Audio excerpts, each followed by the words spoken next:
I am Holly Reese. I am the Senior and Transgender Programs Manager. I was actually working at the center for quite some time before I became staff at the center. I was working for an organization called Gender Justice of Nevada, and I was the advocacy coordinator and instructor. So I spent several years teaching classes and training advocates, certifying them with an emphasis on LGBTQ culture, language, how to be advocates. The Identity program is the center's senior and gender non-conforming program umbrella name. So we have a lot of different programs underneath the Identity umbrella, but they all have that one thing in common. They all serve the transgender and gender non-conforming communities. Under the Identity program, we have Out of the Gender Box, which meets every Tuesday between 7 and 8:30. And Out of the Gender Box is pretty much what it says. It's for people that identify as or want to have discussions about non-binary issues. Okay, so non-binary means that they're not choosing what society labels male or female. They may identify as both, as neither, as androgynous, or it's any of these kinds of discussions. Switch is a program that we have that is a clothing exchange program. It is immensely popular. We have given away more than 10,000 articles of clothing since last October. We have, and it's completely free of charge.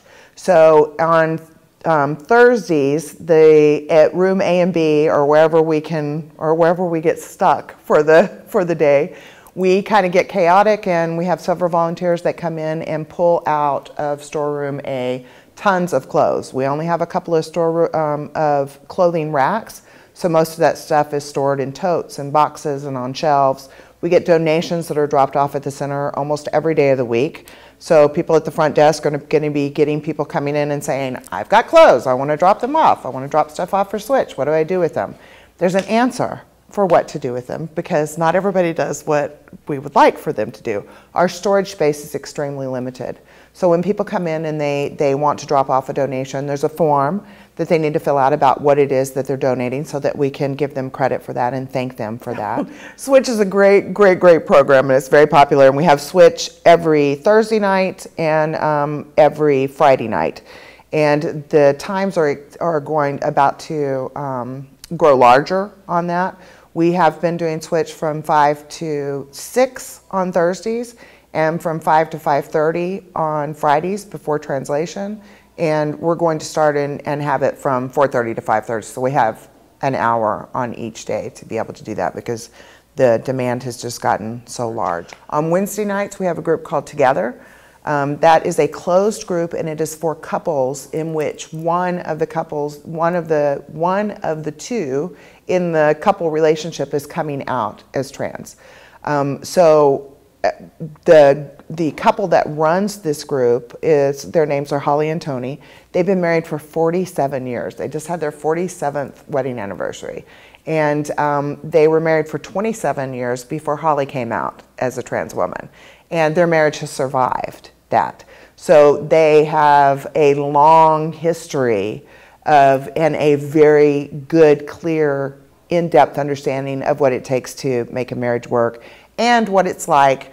They're both very well-spoken and strong individuals. And so the couples in Together, it's really an awesome opportunity for other couples to come in and try to navigate, okay, how do we take care of ourselves? And we're able to address both the cisgender person in the relationship and the trans person in the relationship, and make sure that they're making decisions that are healthy individually for themselves, and find support for them so that they can figure out whether they want to continue their marriage or their partnership, or whether they need to, move on in different directions at this point. So it's peer facilitated. It's not a therapy group. It is private and closed. The group lasts they meet every Wednesday between 6 and 7:30, and for a period of 3.5 months. And then it starts over with a new group. We also have Translation, which is our biggest group and longest running group.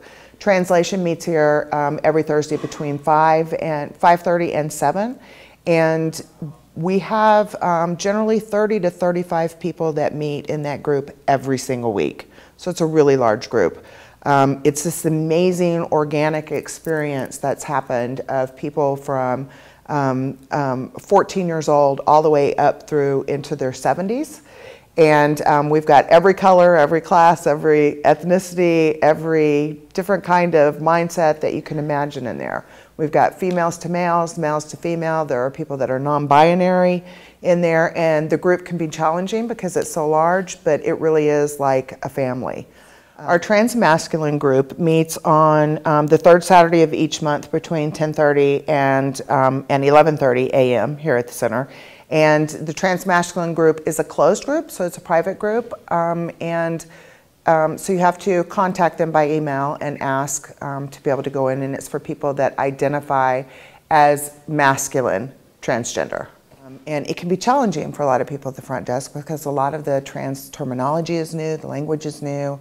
Somebody comes in, there are a lot of clients that we have that come in that are in crises. A lot of them are, a lot of people walk in off of the streets. There is hardly any shelter options available for trans people in this town at all.